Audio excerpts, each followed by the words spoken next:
540 Poligon kanalından herkese merhaba. Ara ara yaptığım 2024 yılı içerisinde çıkması ya da duyurulması planlanan korku oyunları tanıtım videolarına kaldığımız yerden devam ediyoruz. Bu videoda da yine bu yıl içerisinde çıkması ya da duyurulması planlanan 4 adet oyundan daha bahsedeceğim. Dilerseniz lafı daha fazla uzatmadan oyunlara bakmaya başlayalım. İlk oyunumuz Delusional Studio adlı bağımsız bir ekip tarafından geliştirilen hayatta kalma korku türündeki Wrong Us. 2022'de yapımına başlanan oyunda Isaac adlı bir karakteri yöneteceğiz. Hikayeye dair fazla bir detay bulunmasa da kabaca Isaac'in aradığı kişiyi bulmak için gittiği tekinsiz bir kasabada başına gelenler anlatılacak.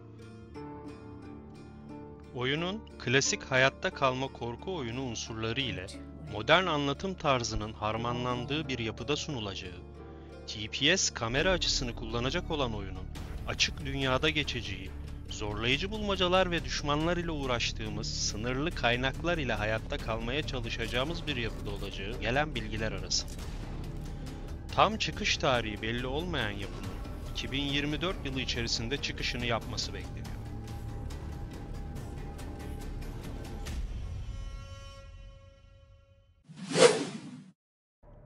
Sıradaki oyunumuz Dear Esther ve Gone to the Rapture gibi eserlerin yaratıcılarından geliyor. Yapımcılığını Chinese Room, yayıncılığını ise Secret Mode'un yapacağı yapım, 1975 yılının Noel'inde İskoçya açıklarındaki bir petrol arama çıkarma platformunda geçiyor. Cass adlı karakteri kontrol edeceğimiz oyunda, içinde bulunduğumuz petrol platformunun bir şeye çarptıktan sonra mürettebatını bulmaya çalışmasıyla başlayan ve öteki dünyaya ait mantık dışı korkunç bir olaya karşı mürettebatını korumaya çalışan karakterimizin başından geçenleri konu alacak. Yapımın tam anlamıyla FPS türünde bir anlatı korku oyunu olduğu, bulmacalar ve yapılacak seçimlerle ilerlediğimiz, ayrıca ölümün sürekli bizi tehdit ettiği bir atmosferde geçeceği söyleniyor. Still Wakes the Deep 18 Haziran'da PC ve konsollar için piyasaya sürülecek. Ayrıca Game Pass kütüphanesinde ilk gün etiketiyle yayınlanacak.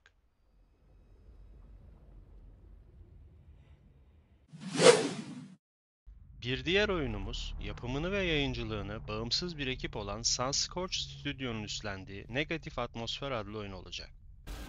Oynanışı ve atmosferiyle büyük ölçüde Callisto protokolü ve Dead Space'i anımsatan oyunda, TRH Rusanov adlı gemide baş tıbbi görevli olan Samuel Edwards'ı kontrol edeceğiz. Bu korku, gerilim ve travmaya adanmış, omuzdan üçüncü şahıs kamera açısıyla oynanacak olan bu oyunu, yerlerinden ayıracak olan özelliği ise korkunç düşmanlarla savaşmanın yanı sıra enfekte olduktan sonra ölmüş mürettebata otopsi yaparak bazı verilere ulaşmak ve bu sayede hayatta kalmak olacak. Sınırlı kaynaklarla gemideki diğer mürettebatı da canlı tutmaya çalışırken bilinmeyenin de peşinden koşacağımız yapımın çıkış tarihi net olmamakla birlikte bu yıl duyurulması bekleniyor.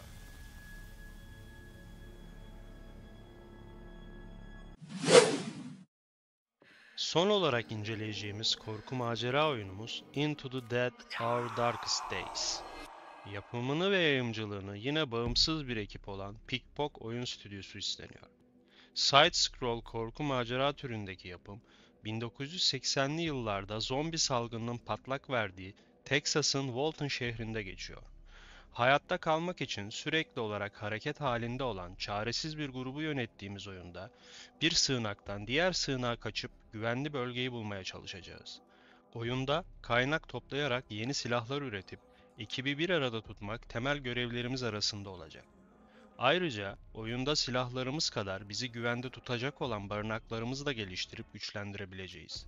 Gizliliğin yine önemli bir rol oynadığı yapımda diğer hayatta kalanlarla da amansız çatışmalara gireceğimiz söylentiler arasında.